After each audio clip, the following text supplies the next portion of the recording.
Okay,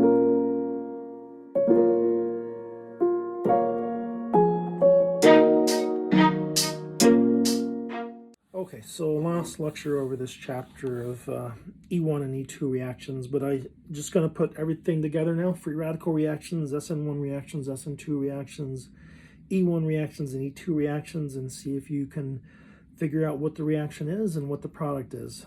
So if we take this first reaction, so what is it? Free radical, SN1, SN2, E1, or E2. So figure out the mechanism, and then once you know the mechanism that it's going to follow, what is the product? Okay, so if we classify this is a secondary alkyl halide, so that's okay for SN1, SN2, E1, or E2. This is strong nucleophile, so this is going to illuminate SN1, and it's going to illuminate E1. So this could be SN2 or E2. There's no heat, so that's going to illuminate E2 for us in terms of trying to figure out what the reaction is going to be. So this is going to be an SN2. So now you just have to know what to do in an SN2 reaction. Well, so sulfur is going to attack this carbon, and it's going to kick off the chlorine. That's at a chiral center, so you have to remember SN2 gives inversion of stereochemistry.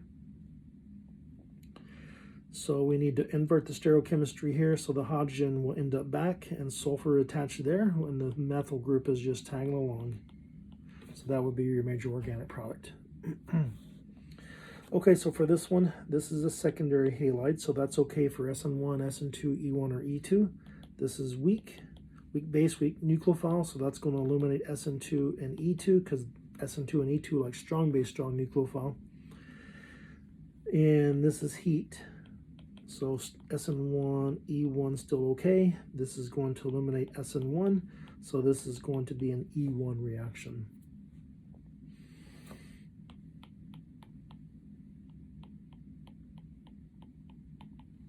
Okay, so now that's an E1, you just have to know how the reaction works. So you have to know that that's going to leave. That's going to give you that carbocation, and then you have to recognize that's going to rearrange.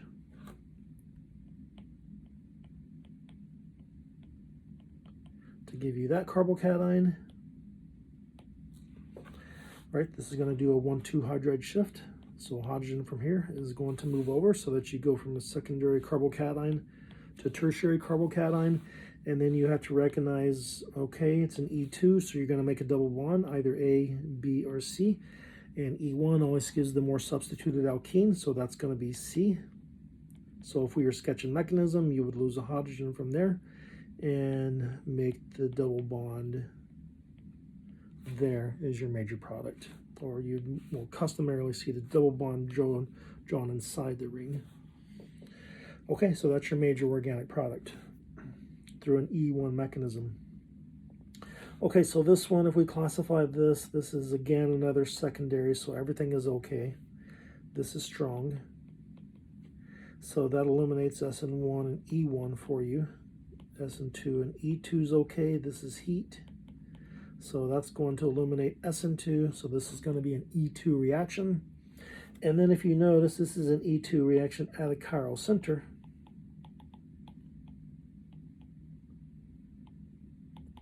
So then you have to pay attention to anti-elimination. So where can you put a double bond at? So you could put a double bond at A or B, right? Because the double bond has to touch the carbon that has the leaving group, which means you can either lose one of these hydrogens if you put the double bond at B, or if you put the double bond at A, you have to lose that hydrogen. Okay, so which one's going to give you the more substituted alkene? If you put the double bond at A, that's going to give you, so that would have this carbon, that carbon. Let's not confuse our markings here. Whoa. Let's just undo that. So you could either, yes, so you're going to have 1, 2, and 3 carbons attached if you put it at A. So this is going to be tri-substituted. And if you put it at B, it's going to be a di-substituted alkene. So tri is better. So you want to put the double bond at A, which means you need to lose this hydrogen, but that hydrogen is not anti, so you can't lose it yet. So we need to rotate around that double bond, that single bond first. So let's rotate 180 degrees around the bond, so that puts the hydrogen down at the bottom. So the cyclohexane ring is back when I rotate 180 degrees, and it'll be coming towards me. And then the methyl group is coming towards me. When I rotate 180 degrees, then it'll be going away from me. So it'll be on the dash. Now the hydrogen is anti, so now I can lose HCl and put the double bond between those two carbons. So since the cyclohexane and the ethyl group are both coming towards me, they're going to be cis to each other. And since the methyl and the hydrogen is away from me, they're both going to be cis to each other. So you're going to get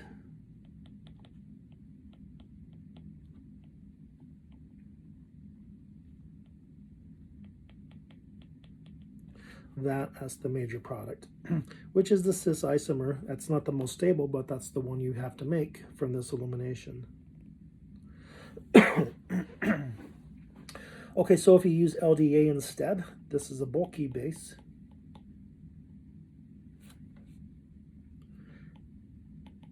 So then you have to remember that's going to make the Hoffman product. So that's going to want to put the double bond at carbon B. So heat, so it's still E2 elimination. So put in the double bond at B, so nothing happens to carbon A, so the carbon on the left, so the stereochemistry there is still the same.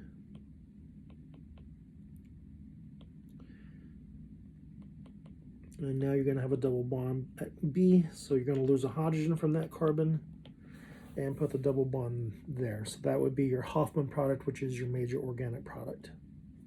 So you would have the cis and trans isomers there. Since the stereochemistry is not, well, there is no stereochemistry at that carbon, right? Because it's got two hydrogens on it. So you don't have to worry about, it's still anti-elimination, but since the stereochemistry is not shown there, you don't have to worry about it. Your major product is going to be the trans isomer. Okay, so for this one, that's secondary. This is weak. So SN2 and E2 are gone. SN1 and E1 are possible. There's no heat. So E1 you can eliminate, so this is going to do an SN1. Okay, so bromine leaves. SN1, you always make a carbocation first. That's secondary. You can rearrange it by doing a 1,2 hydride shift. Right, moving a hydrogen over. And now you have an allylic carbocation, and then that's where your methanol is going to react at. All right, so methanol reacts there, and then you lose a hydrogen, and your major product would be that. Okay, so secondary, this is strong, no heat. So this is going to do an SN2 reaction. So in SN2, there's no rearrangement. So wherever the leaving group is, that's where your nucleophile ends up at, right? So then Cn minus simply attacks there and kicks the bromine off, and that's your product.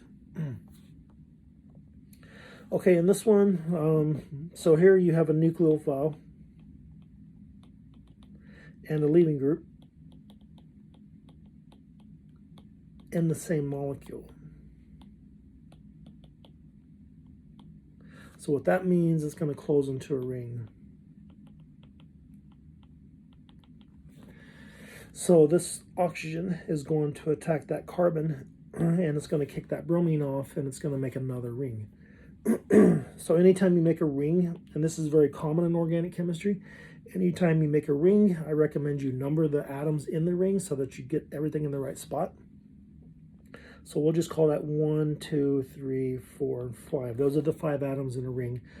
So those numbers are not for naming the molecule. It's just so that I can keep track of what atoms are in the ring. Okay, so we have the 6-membered ring that's still there. And this is carbon 2 and 3. And then we have a 5-membered ring that's going to be attached to that. So this is going to be atom 1, so that's an oxygen. And 4 and 5, so bromine has left from 5, and 4 has a methyl group, so that would be your major organic product. Oops. Let's just draw it better.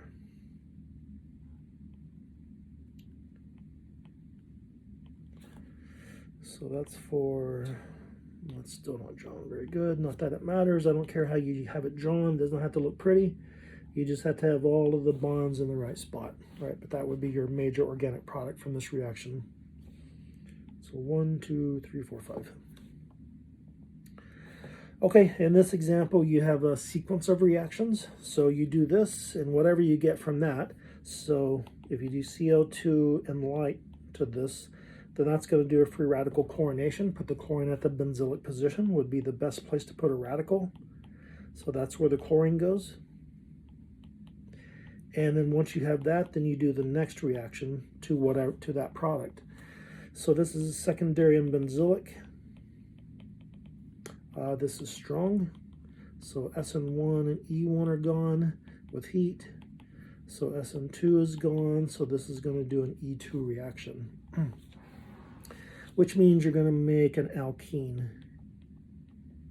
So how many places can you put a double bond? You can put a double bond there. You cannot put a double bond there, right? Because that carbon, if you put a double bond there, that carbon would have 5 bonds. And that carbon doesn't have a hydrogen. So your only choice is to lose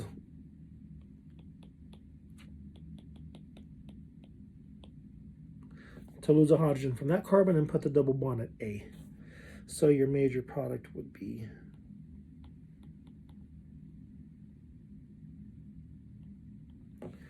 that. Okay, and then lastly, so a synthesis problem for you. So again, this is one of the single hardest aspects of organic chemistry, is knowing how to do synthesis problems, because everything in the middle is hidden, and you got to come up with the steps, and you got to put the steps in the right sequence, the right order, in order to get from the left to the right, from the starting material to the product.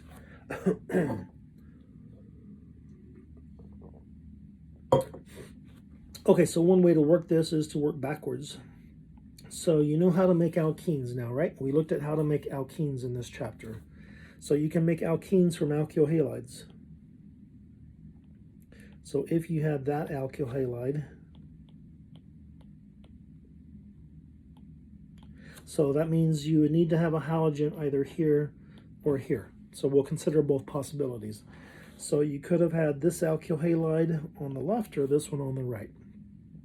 And if you did an E2 elimination, so if you did this KOH and heat, then that would make this product, right? Because KOH would take a hydrogen from there, those electrons would go there and kick off the bromine, and you would make that cycle, that alkene. And if you had the alkyl halide on the left, so if you made double bonds from it, you could put the double bond here, here, or here, and if you want it to go to A, that's the least substituted alkene. So that means you need to do a Hofmann elimination, which means you need a bulky base. Right? So LDA or potassium terbutoxide. Okay, so if you had either of these then and did those reactions, you would make this alkene. So, but now we had to think in terms of, we had to start here. So can you make this from the starting material, or can you make that from the starting material? And the one that you can make based on the reactions we've covered so far is that one. We have not looked at a way.